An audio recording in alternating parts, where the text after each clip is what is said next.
Hello everyone, it's Richard Lewis here with another video, and today I'm going to be talking about match fixing again, unfortunately, specifically a Chinese matter. But those of you who follow the channel and follow my work will remember not that long ago I did a video where I was talking about how good it was that CSGO was coming to China, how leaked screenshots from presentation showed there was going to be a lot of Chinese investment, a big Chinese league, and it was really going to grow the market, and I knew there was going to be a lot of investment opportunities, and it was going to make the game more global, which is what I've always wanted. I think once we get a foothold in the Asian market, I think CSGO is going to really take off, and we'll enter another sort of golden period within the game.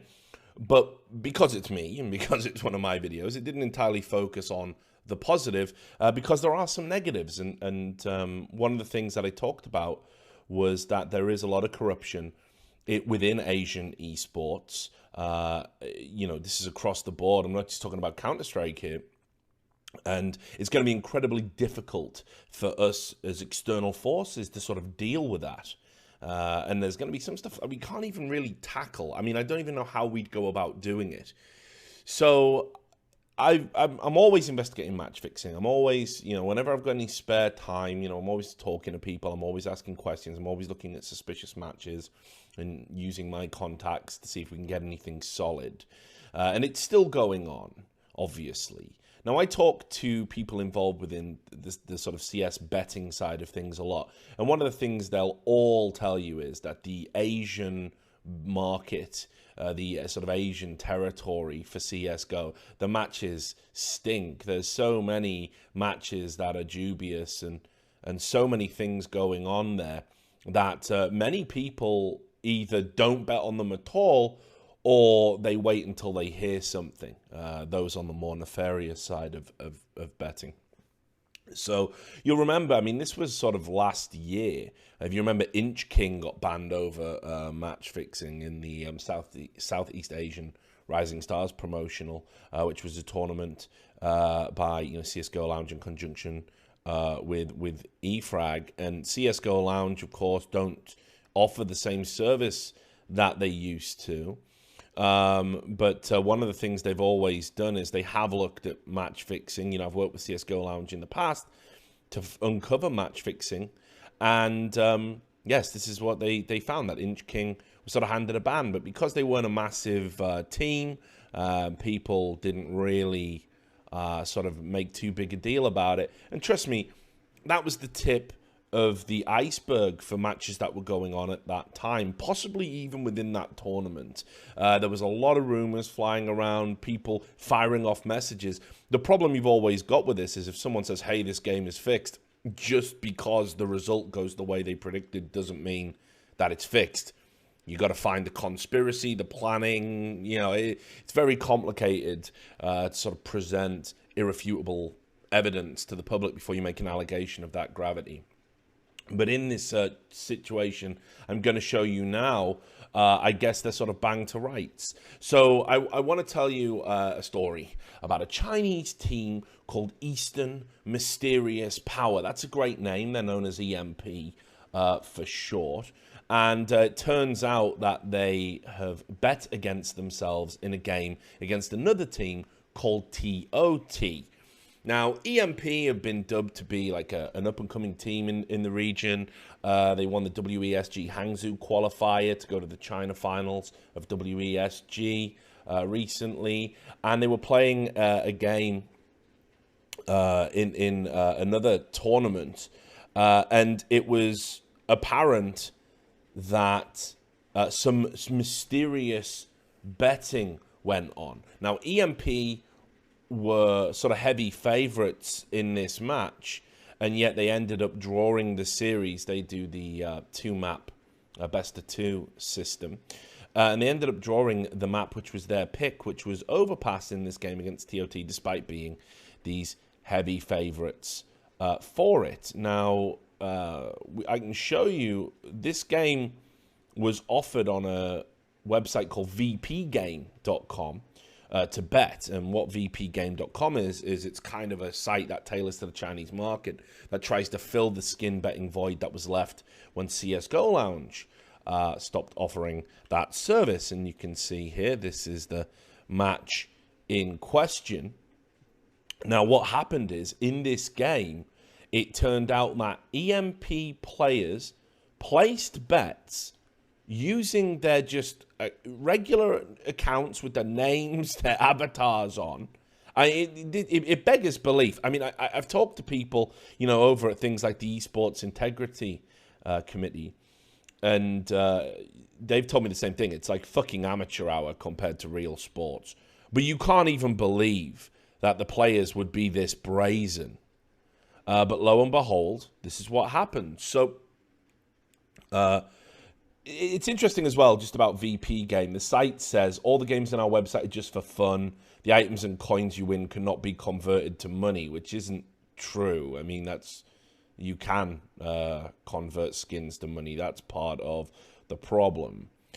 Anyway, so this game was a qualifier for the World Cyber Arena China Grand Finals, which is a very decent prize money for the region. I think, in the realm of $200,000 spread across the prize pool. And this game probably shouldn't have ever had betting on it at all, because it was mathematically impossible that TOT could qualify. They were already in last position. They were already eliminated. EMP were in 6th place out of the 9 teams, and they were on 6 points with 9 to play from their last 3 remaining fixtures. So basically, the long story short, it was unlikely that EMP could have qualified even if they'd won all of the matches anyway, because the team in 4th already had the 14 points and 4 left to play. So it would have took some Herculean effort, and it would have took the other team, which I think was Flash, fucking up. All right. So to the betting, you can see here. I'll just show you just how brazen this is. I mean, it's so ridiculous. Here we have it. This is the bets here. EMP. You can see there with the logo. All these knives placed just openly on this game. That wasn't just the only bet that was placed. Here is another one. Again, fantastic amount of knives and high-priced items. And to give you the exact numbers that they bet, Yufan Yvonne Guo bet 19 knives, which was around about $2,000. And Wenzhuan Lingzong bet 15 knives and an AK, which, again, the value of that is negligible. But, it's not a million miles away from what Yvonne bet. So, to do it, this ridiculously is unbelievable. And lo and behold, the match went the way that the result would have benefited these players from. Now, there's other things breaking in this sort of situation as it stands. I got people from China feeding me information. It's a bit tough to have conversations. My Mandarin is terrible. Their English is certainly better than that. But we're still getting information about what's going on in this league, and it looks like there's actually some more widespread stuff going on. There's now allegations coming out, which I'm investigating, that the LGD versus TOT game was suspect. And an official statement has been put out from WCA, which I had 2 people who speak Chinese look at this. Okay, and here it is. I mean, I'm just going to show you the image of it. This is a ruling about TOT. And what you'll see here is that, again, if my translations are correct, that the TOT players have been banned from the WCA League for 1 year for other instances of match fixing. WCA didn't even say whether or not this was clearly about match fixing, but they said that the team had hired people to play on their behalf, which seems really fucking bizarre. I mean, you know, this is before we get into the EMP. I mean, keep in mind, TOT were involved in this, but EMP is the team that had clearly bet this game and threw that map so they could maximize profit from it. Now, there's a few things just to add here. I mean, I guess one of them, crucially, is that, first of all, these problems are going to be fucking widespread in China, and I don't know how on earth we're going to tackle them, which, you know, I mean, it's madness. We've got a big Chinese Super League coming soon. You know, we're going to have to really keep tabs on who's doing what before we get to that stage. And we certainly also need to be mindful about Chinese teams competing in other tournaments. You know, unfortunately, we've got to be extra vigilant as we move into a territory that we don't really have an understanding of, because there's certain practices going on which we've got a much better handle of on Europe and America at the highest level, at least. I mean, certainly tier 2, tier 3, it's still a sewer down there. But the other key thing is that these players, you know, the penalty is just to be banned from one league. And it's not clear whether Valve are going to take a look at this and make some more definitive rulings about what's going on. And it certainly looks like this entire sort of league has been an absolute shit show. I mean, I'm getting sent stuff left, right, and center saying this is this was fixed, this was fixed. Here's a private coach chat, you know, where they openly arranged the game, and it's nonsense. I mean, it's got to be stamped out now, right? I mean, I think we can all agree with that.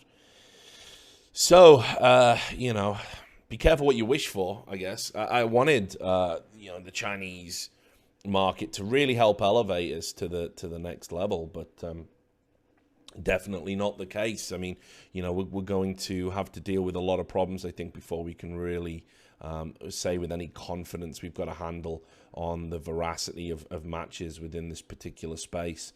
And I'm going to do some follow-up work on this and probably put another video out about it very soon. If you are somebody who likes to place bets on matches, my advice to you for the just foreseeable would be to kind of stay away from these kind of matches, because there's going to be some, you know, it looks like there's been some strange results, and until WCA conduct their investigation and maybe weed out some of the other teams, and maybe the one good thing I'll say about sort of the Chinese scene is sometimes they will mirror bans. There's precedent for this. We saw with the Tai Lu nonsense that certainly the tournament organizers are happy to have you completely ostracized if you do anything wrong, or certainly wrong by their perception. I think we'll all agree match fixing qualifies.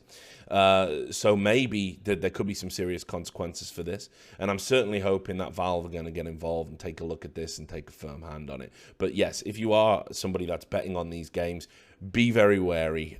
Just know that some of these matches can be a little bit iffy. That's not to accuse all of the teams over in China, obviously. I'm sure there are many pros who would never dream of match fixing. But as I talk about in every match fixing video, when you have a situation where players have to work incredibly hard for not a lot of money, and they can make more money by rigging outcomes, there's always a chance match fixing will come in. And also, tournament organizers have got to look at games like this, look at tournament formats, and see where meaningless games are going to arise. And for meaningless games like this one, you cannot allow betting. You can't, because it's too easy to rig the outcome. But you know, it doesn't behoove the bettor. It doesn't behoove anyone that these games